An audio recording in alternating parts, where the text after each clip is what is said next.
Good afternoon, everyone. Thank you so much for being here today. I'm Jeanette Pablo, Director of Climate Equity at Clean Air Task Force, and I'm just going to introduce our esteemed panelists. So it's my great pleasure to introduce Andrew Beebe and Caroline Choi for a conversation on the future of tech innovation and getting to 24/7 clean energy in California. First, one housekeeping item.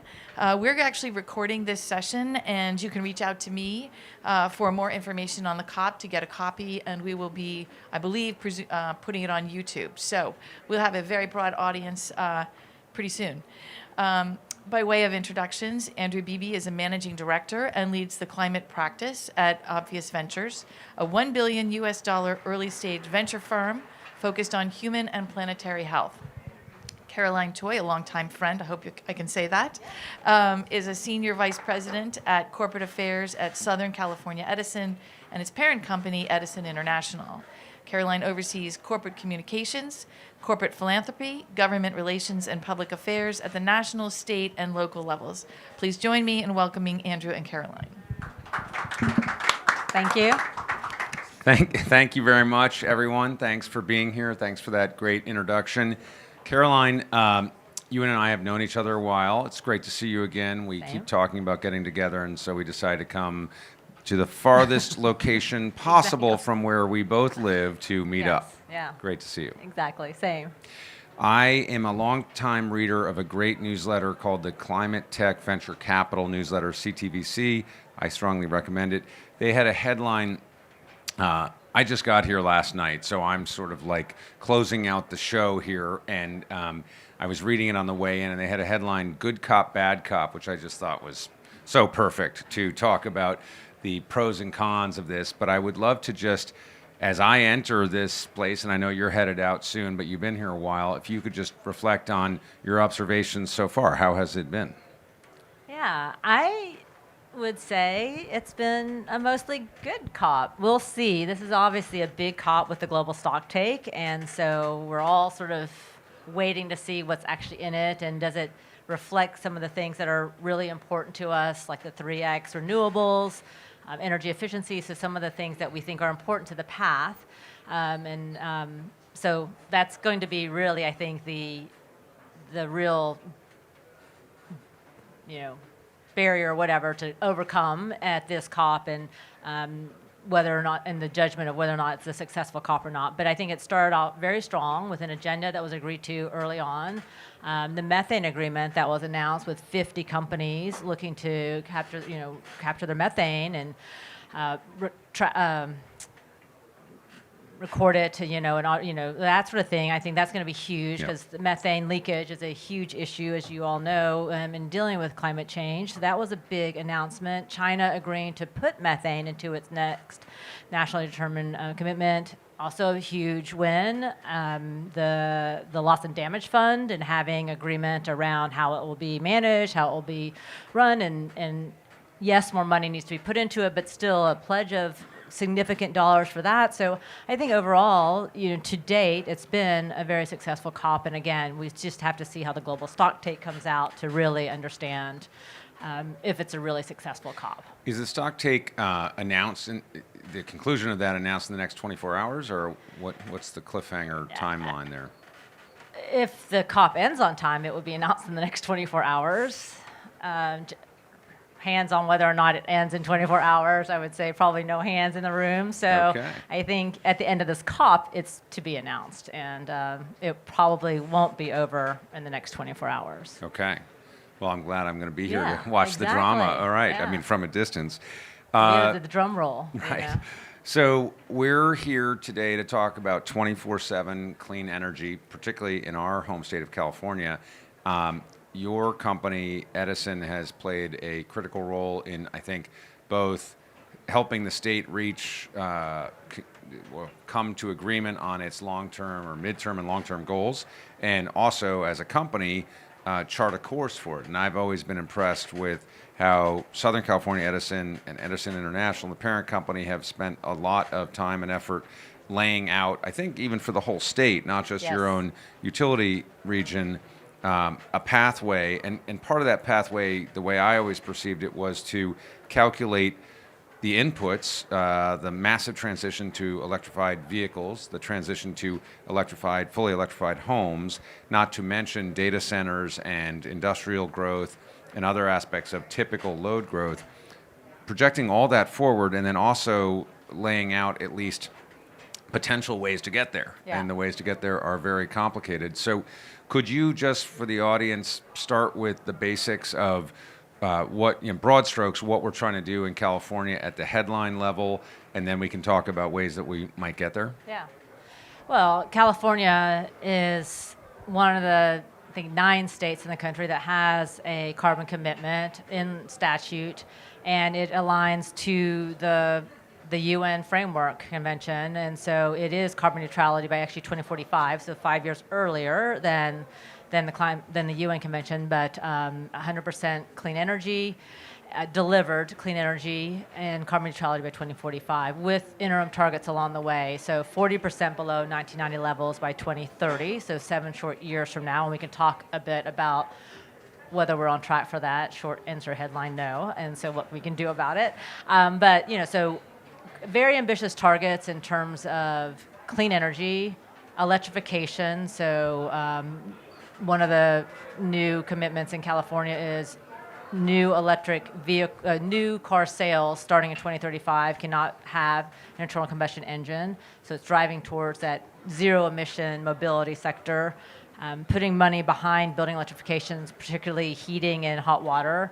And then the truck rule that the Air Resources Board has to move towards zero emission medium and heavy duty vehicles as well, not just passenger vehicles.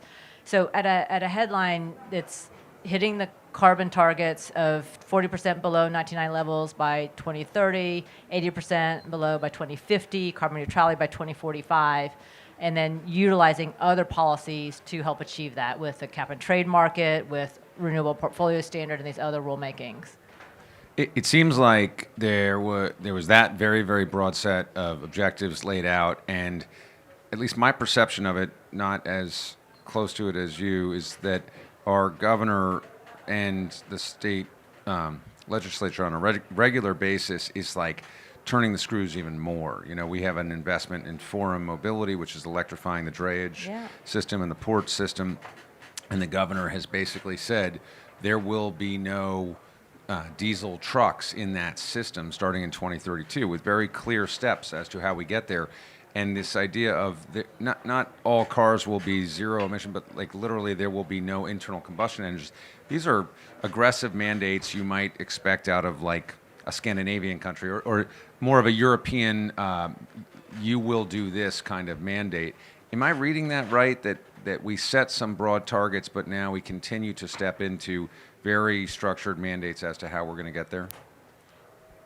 It's a bit of both. I think some of it's incentives as well to help with carrots to help the industries get to where the state believes it needs to be in order to achieve the goals that it has. So quite significant funding, especially for OEMs in the medium and heavy duty space. But that is a new area. And California, I was just telling someone earlier, we're not afraid to give it the old college try and try new things and put money behind where the state believes investment is needed and action needs to occur. And we have the benefit of a large economy, right? The 5th largest economy in the world that is able to put money behind these things that are important and to help push innovation at the state level. So that is an area, I think one of the things that we see as a result of this move towards clean energy and electrification. So one of the things that California did as a result of putting the carbon neutrality into law under 1279 2 years ago, I guess it's in 2022, it also did constrain how the state should achieve that with 85% direct emission reduction. So it really does limit the use of offsets in carbon capture, utilization, and storage. And so that does help drive more renewables and more electrification. So when we did our first analysis about 2045 and hitting carbon neutrality, we've moved now in this updated analysis that we just issued earlier this year to 95% of buildings being electrified, the heat and hot water, and 90% of vehicles as a result of that constraint of having to have direct emission reductions for much of the goal for California to achieve. And that puts a lot of emphasis then on the grid, and having a grid that's maybe even more reliable than it is already today, more resilient to the changes that we are seeing occur with climate change, and then ready for all that electrification. And certainly you've heard from Forum Mobility, and we've heard it from others, that the readiness is a significant concern of theirs as they think about these requirements for 2032 and that sort of thing. And we understand that. So we have put in our most recent rate case, we in California, the utilities, proposed forward-looking rate cases. And so our rate case that is pending before the commission is for 2025 to 2028, and we just filed that in May. It does propose a significant increase in grid investments, upgrades, so that the grid can be ready for the electrification that is happening, because customers have to move forward now. They can't wait until 2030 to make a 2032 compliance deadline. I'm now realizing I'm remiss, and maybe just for the sake of our very global audience here, just if you could describe the span of control of your company in terms of the different entities that you have, and also the number of customers served and maybe megawatts, et cetera. Just the basics. Yeah. Good idea. Edison International is a holding company. We own two companies. One is Southern California Edison, which is an electric utility in Southern California. It covers about 50,000 square miles and serves about 15 million residents. So it's one of the largest utilities in the country, and it is electric only, so we don't distribute any gas. The other asset we have is Edison Energy, which is an energy services company, a global energy services company with most of their operations in the US and Europe, and it helps corporate clients, mostly Fortune 500 with an emphasis on Fortune 100 companies, with their sustainability goals. Many of them have the same commitments that we do towards carbon neutrality and are looking for ways to help achieve that with renewable energy, with fleet electrification, with building electrification, and more energy efficiency. So that's what Edison Energy does. And how many customers in California does Southern California Edison serve? So it's 15 million people, 5 million customer accounts. And over what area? So it's size? 50,000 square miles, which goes up towards across to the desert, so east to the desert, north into the Sierras and the Central Valley, and then south to San Diego County. So it has both great geographical diversity between beaches and coast and mountains, as well as customer diversity with customers from many different countries, speaking many different languages. So as we think about customer engagement, which is a really important aspect of achieving these climate goals, how to communicate with customers both in language as well as through resources that they trust, whether it's community-based organizations or newspapers that they read. It's one of the things that we're focused on as well, is communicating with our customers where they are. And where does that span of customer and geography put you in terms of size relative to other U.S. utilities? It must be toward the top. Yeah, it is toward the top. We have some other larger ones that maybe span more geographical area, multiple states. So we are just in California as a utility, but because our service area is so large, 50,000 square miles, it covers an area that's the size of many states, or bigger than many states, so it puts us near the top. I think we're in the top 10 of utilities in the country. And so just to dig in on your progress for Southern California Edison in that progression toward 100% clean energy, the current sources, there are zero in-region coal, is that right? And you have a nuclear facility, or our nuclear facility we're decommissioning a nuclear facility, and we're a partial owner of the Palo Verde facility in Arizona. So we're an off-taker of that, about 7%, I think. Okay, got it. So some imported nuclear and gas and wind and solar. Wind, solar, geothermal. Geothermal, right. We also, of course, have a number of customers, over 1 million, using rooftop solar, so that's a resource for us as well, and battery energy storage, a lot of it. Yeah, so the state has really tremendously increase storage as part of a important resource for us, particularly in the hottest days of the year. And do you know offhand the percentages of central wind and central solar as a percentage of the total load? Not for us. Yeah. As a state, I know we're about 60% renewable, so we are well on our way to achieving the 100% renewable target. I don't know the percentages of wind and central storage, central solar. Basically, I think I've seen charts too of we're well on our way, and yet the last 30% it gets increasingly harder, possibly exponentially more challenging. It does. Could you describe why that happens? Well, so California is a large state, and we have been at the solar and wind effort for quite a while.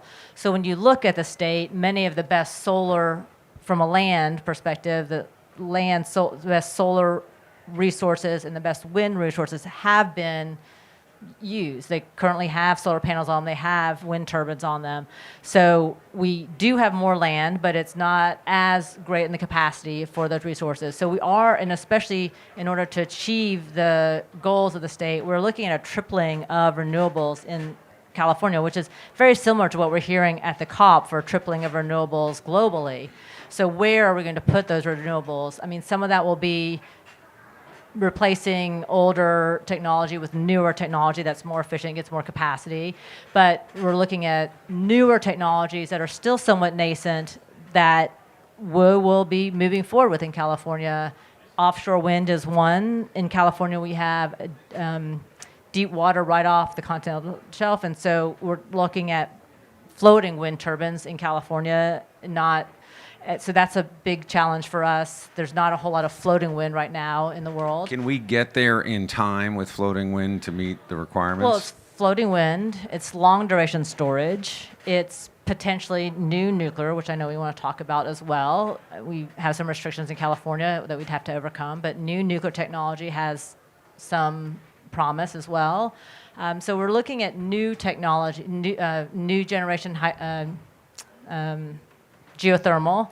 So again, technologies that have great promise, and we in California, I mean, certainly Edison, but I think the state sees great promise in them as well and is looking to move forward in that regard. I mean, the offshore wind leases, or the offshore leases for offshore wind were all purchased earlier this year. So Okay. I think you see developers seeing the opportunity in California. And just to nerd out for a sec, do those come with interconnection? Are they? No.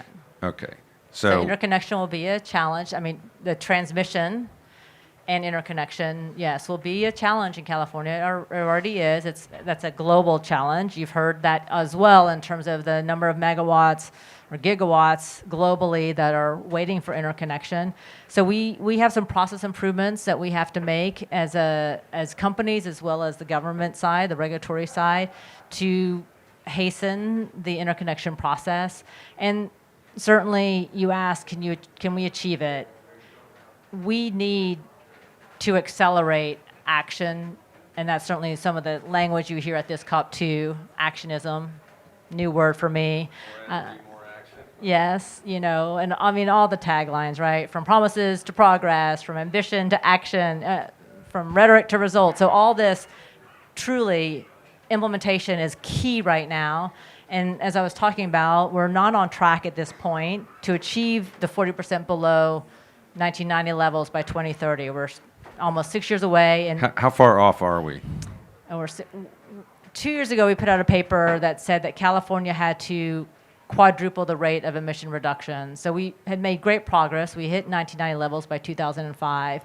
We've been basically achieving 1% emission reduction per year, even as we've grown the economy in California. So it's a significant achievement. But we have to quadruple that rate in order to get there, and that was 2 years ago, and we haven't quadrupled the rate. So we are significantly behind. I think you have some forecasts by 2040, 2050, electricity demand in California would do what? Yeah, by 2045, we're estimating electric demand to go up by 80%. Yeah, so almost doubling. Yeah, siting and permitting is a real challenge, not just in California, but everywhere. That's another global message that we're hearing. Yeah. And California, we have work to do to really make changes to speed the process. We invest in a lot of artificial intelligence and tech or artificial intelligence-based companies, and the level of compute power that they are demanding has really changed my perspective as a long-term energy guy in terms of the demand that's coming our way. And I'm going to say, I'll bet it's more than 80%. I'll bet it's more than 100% increase during that time if the projections of AI demand for electricity are anywhere close to what people think. I mean, Microsoft and others who I think have a pretty good sense of what it takes to serve AI customers are talking about numbers the likes of which I had never heard from them 5 years ago, like remotely. You know, they talk a lot about, and Google and Amazon talk a lot about data center growth to us and their demands around the world for energy and clean energy in the data centers they're building. But now they're speaking about it with a level of panic that I had not heard previously, because they're really good at forecasting. They know what they need, but AI is taking things to a much different level because it is particularly generative AI, a new unexpected level of energy demand, I think. So Energy demand and utilization, right? So for us, as we looked at just this current rate case that we just filed, so 2 years ago, we had forecast energy demand flat through 2030. And in this rate case, we projected 2% load growth from 25 to 28, which is pretty significant for a utility. I know that doesn't sound like much, but it's a lot. And we are seeing utilities elsewhere, some of our colleagues, projecting 5% load growth, and it's driven by AI. Yeah. And electric vehicles. And electric vehicles. So our 2% was driven by electric vehicles. And I think that's probably accurate, and maybe we see that pace actually increase because we have seen it increase as a result of the bipartisan infrastructure law and the Inflation Reduction Act. I think the data centers, the forecasts are tremendous, as you were saying, but I also think we don't really know because AI is taking off at a speed that no one probably anticipated, and the energy usage is significant. So will we how quickly can we build the generation? I think the forecast for California was like new generation to meet the increased demand would be zero emission. And we have had to keep gas plants online past their expected retirement date to deal with demand that has stayed around, and we're seeing it increase, right? So particularly in the peak. So it's not 24/7, it's not even every day, but it is hitting in the summertime, those high peak days, especially when we've seen some of these heat domes for the West continue, where those plants have been instrumental in keeping the lights on and not having to go to rotating outages, along with the expansion of battery energy storage. So I think we'll see the same in other states where they may have announced plans to retire, and because of the demand that has come so quickly from data centers, those plans may have to be pushed out in order to ensure reliability of the system.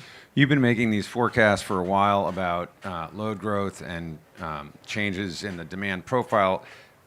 With regard to electric vehicles, when you look back, were you accurate in your projection of adoption of electric vehicles? I think we were accurate until the federal laws changed. And those were huge changes, especially, both of them. I mean, the bipartisan infrastructure law is putting billions of dollars into charging infrastructure, into roads, and so that was a big change. And then the IRA, in particular, with incentives for customers to get into an electric vehicle, was tremendous. So I think what we're seeing is this, and especially in California, where we've been trying to promote electric vehicles for some time, it's really starting to take off, where we're getting past the first movers and into that now, part of the regular customer base. So last quarter, 27% of new car sales in California passenger vehicles were electric vehicles, which is fantastic. And most of those are charging at home, or at work. And so that we do have plenty of charging capacity. But in order to get more people comfortable in an electric vehicle, you need more charging stations, more public charging stations, and California is well on its way to putting more charging stations in the ground. But say we had charging stations on every corner and everybody had access to them. Do you project enough energy to support all of them. So, or I guess I should ask, how much of a driver in increased unexpected load is the EV adoption acceleration for you? Not a huge Okay. accelerator of energy needs for us. It's definitely some portion of what we're seeing. Because of nighttime charging? Nighttime charging, exactly. We have capacity, and so it's more of utilizing more of that available capacity for more hours of the day. And again, smart charging. So when people charge, our Charge Ready program that the utility offers at Southern California Edison, it is helping customers to put in charging stations, public charging stations, and part of the Charge Ready focus is on areas where you have long dwell time charging, so workplaces where people can charge while they're at work, malls, universities, parks, and so these are places where we're trying to promote more infrastructure where people go and where they are for longer periods of time. It does not cover residences except for multi-unit dwellings, so apartment buildings. That's part of the program because that has probably been an area of sort of slower adoption, and part of that is just the way that apartment buildings are managed, because you have building owners and you have building managers, neither of which wanted to make a decision to put in charging infrastructure because they didn't want to be responsible. Right. So our Charge Ready program actually gives an option for utility ownership of chargers, and they can opt to have the utility own and operate those chargers for them and be responsible for repairs if they break and that sort of thing. And so we hope to get more uptick of charging stations in the multi-unit dwellings. So we see that as a real challenge, particularly for moderate and lower income customers. I'm a PG&E customer in Northern California, but on our block 10 years ago, I had a Nissan Leaf. I was like the weird guy on the block. They would evangelize EVs to everyone, and they would say, okay, whatever, And now our little block in Burlingame in the suburbs of San Francisco is like an EV car show.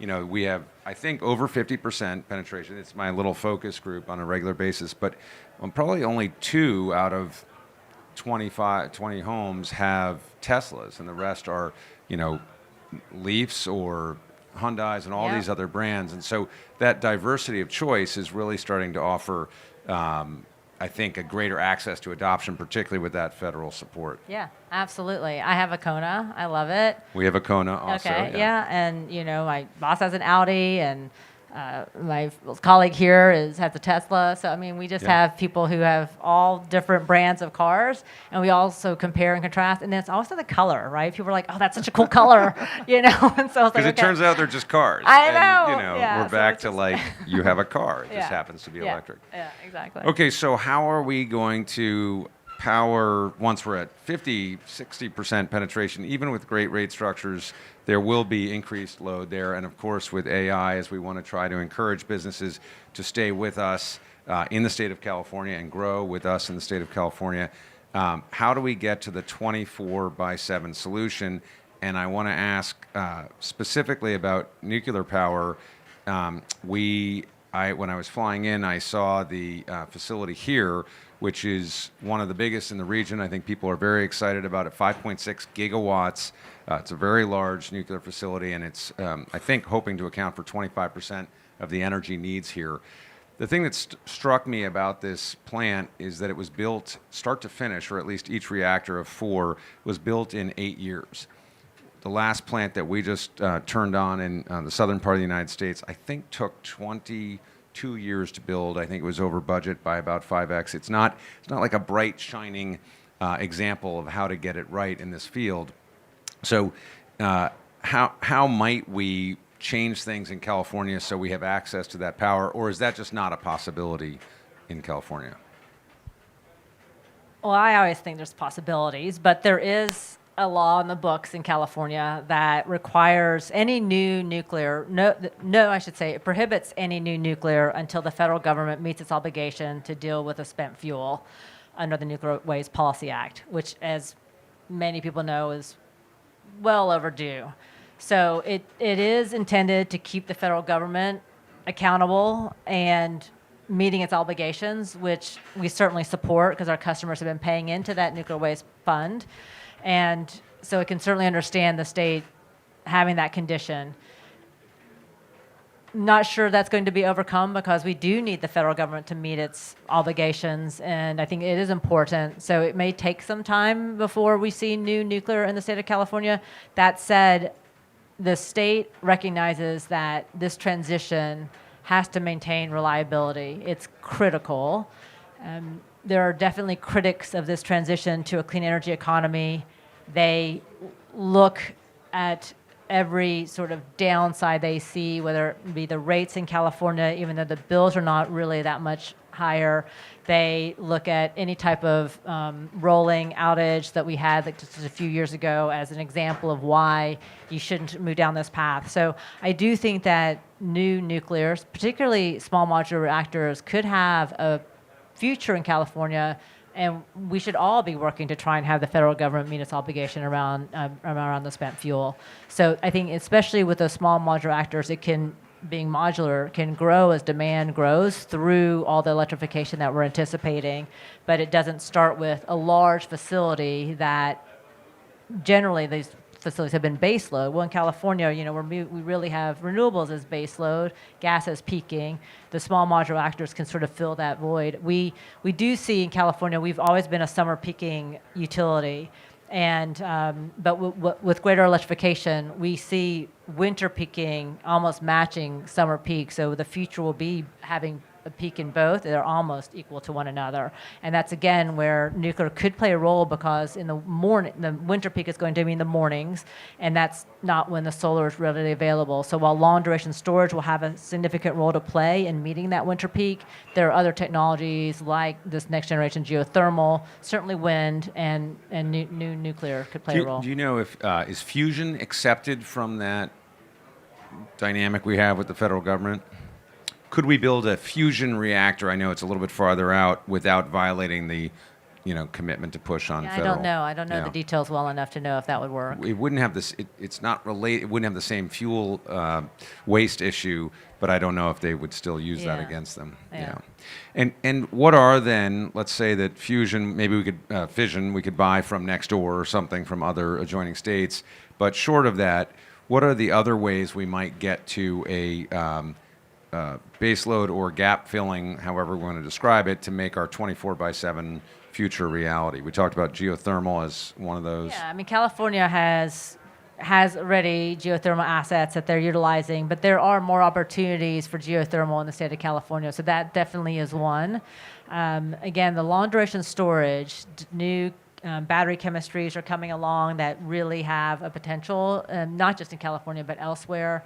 And so we do see a critical role for long-duration storage. I was just out at the Dewa Solar Park earlier this week. They have, it's an incredible facility, so I encourage anyone to go. They have a great visitor center, an innovation center as well. But they have both concentrated solar as well as utility scale solar. They have molten salt storage as well as battery energy storage. So between the two, they provide 19 hours of capacity and resource adequacy. And so we have to look at things like that. I mean, California could have some resources there. And then some of these, again, like offshore wind could be something that we tap, because wind and solar tend to have coincidence. Exactly. Yeah. And so that's another. And again, these are technologies that are in their infancy. We were just talking earlier this week about talking about technology on an S curve, but for the general public,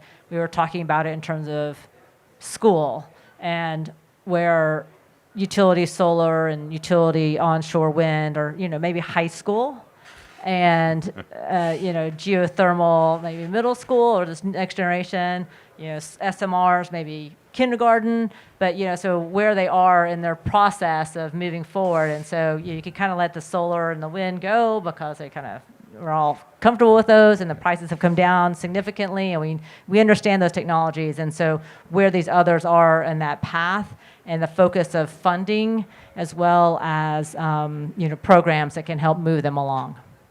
My youngest are juniors in high school, and I'm not sure that I'm ready to let them go just yet, but I guess we've got 18 months, so we'll see. Okay, and what about long-duration storage? Because is that how much stock do you as a company put in that as a big part of the solution? We put a significant amount of stock in long duration storage. It's a key to meeting 24/7 clean energy for our customers and for reliability as well as resiliency. And can you define it? I should have asked. How do you define long duration storage? Yeah. So current storage today is 4 hours. That's the requirement that we have.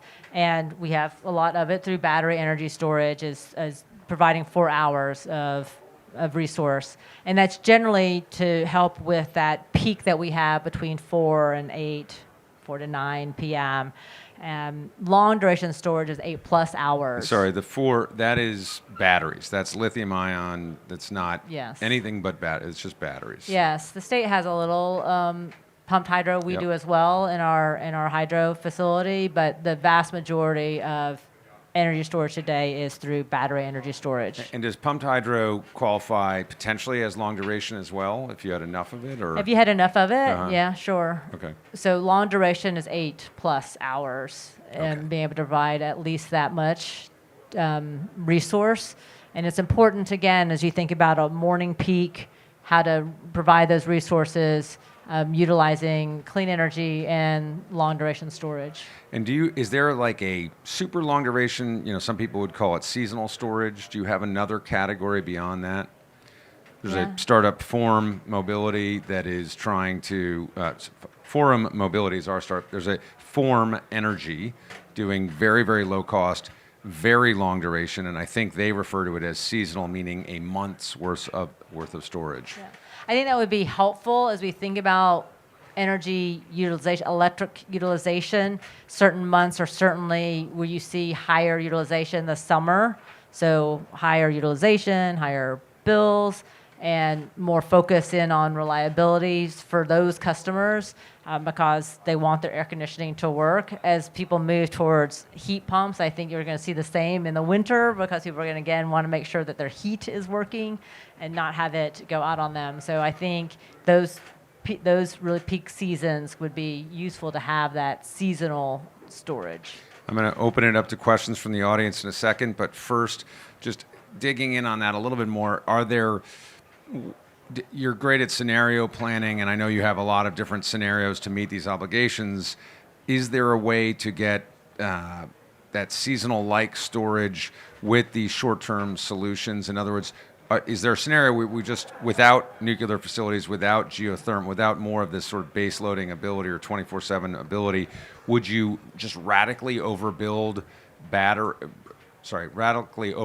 wind and solar and batteries at the same time? And that way, even in the winter when you've got, say, low solar resource, you've just got so much storage and you generated so much when you had excess that you would dump it into those long duration storage solutions?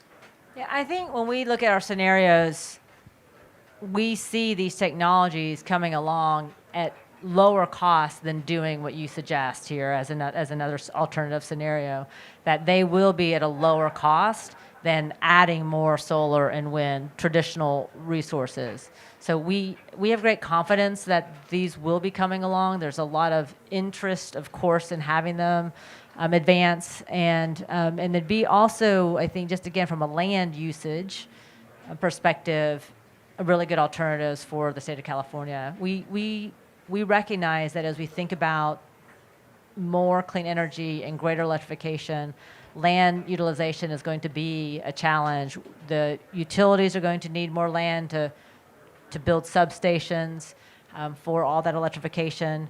You're going to need land for the energy resources. Of course, people want land for other things aside from energy, so we're going to have a real need for discussion. And that's one of the things when people say, why do you come to COP? Certainly we have a great message to share about California and what it's doing, its commitment to a clean energy future and the work it's doing to drive that future into reality. But it's also a great place to hear about what other countries and companies are doing and hearing about planning. So certainly California has more work to do in better planning for the clean energy future that we all are looking for. And coordinating that planning, not just across the regulatory agencies that are critical to California's success, but the entities that are important to it as well, the private sector, local government. And so how do we better plan for what is needed in the state of California and thinking through where should resources be, where should that transmission go, how should the distribution grid be built out. Our latest report, this countdown to 2045, talks about transmission build being 4 times what it has been traditionally. Distribution system build out 10 times more than it has traditionally. So it's a significant increase between now and 2045. We're going to need better planning across all these different important entities to be able to do that at the speed and scale required. That's a great place to pause. I would recommend everyone download that report. I think it's in California. It's looked at across the state as a great roadmap for different scenarios in the future. Let's ask the audience for some questions. Yeah. Make it an easy one, Devin.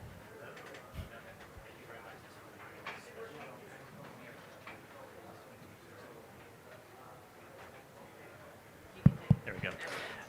Thank you very much for the great discussion. So my name is Devin Sweezy. I lead Global Clean Energy Advocacy at Google. And while I wouldn't say that we are panicking, we're certainly seeing significant growth coming for various reasons and seeking ways to ensure that we are delivering on that growth with 24/7 clean power. And there's actually a session right after this on that exact topic where you can hear more about our and other perspectives on this topic. But my question for you, Caroline, great discussion, is we don't have a data center in California, but obviously large energy consumers like data centers and manufacturers have a potentially unique role to play in this conversation with utility partners about decarbonization. And so my question for you is, what role do you see large energy consumers playing vis-a-vis the challenges that you're seeing with utilities, and how can utilities and large customers work most effectively together to drive the levels of decarbonization and infrastructure build out that we need to see? Yeah, thanks so much.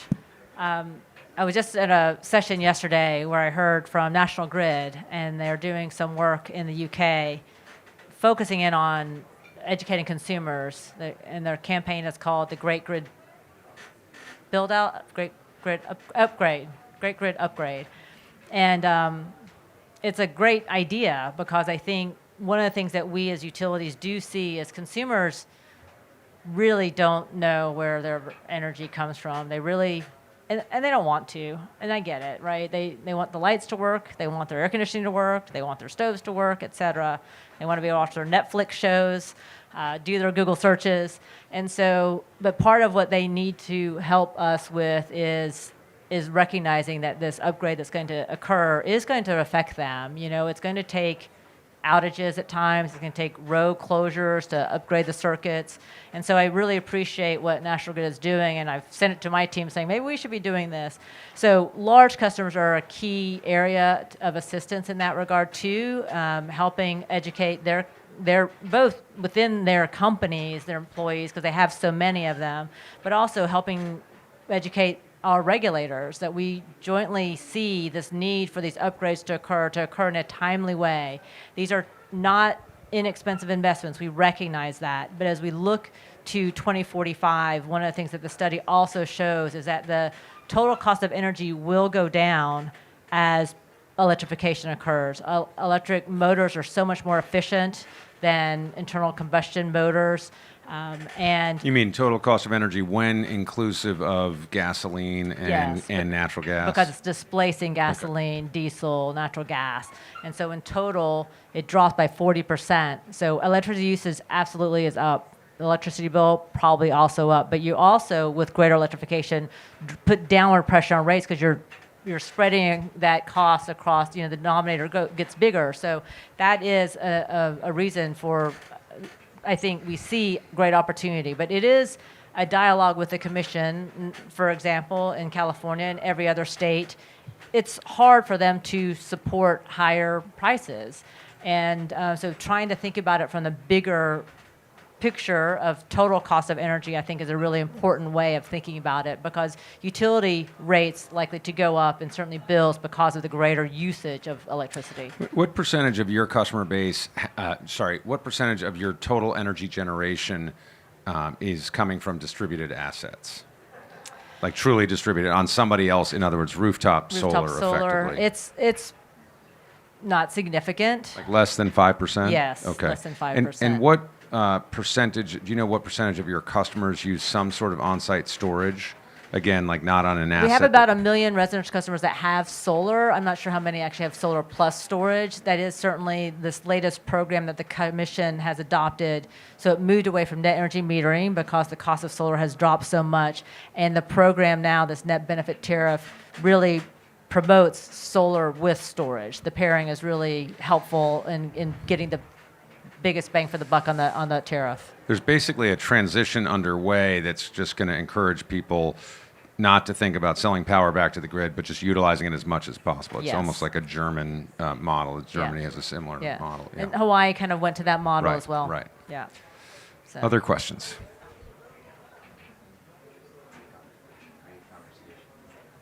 Conversation. There we go. Thanks, Yellen.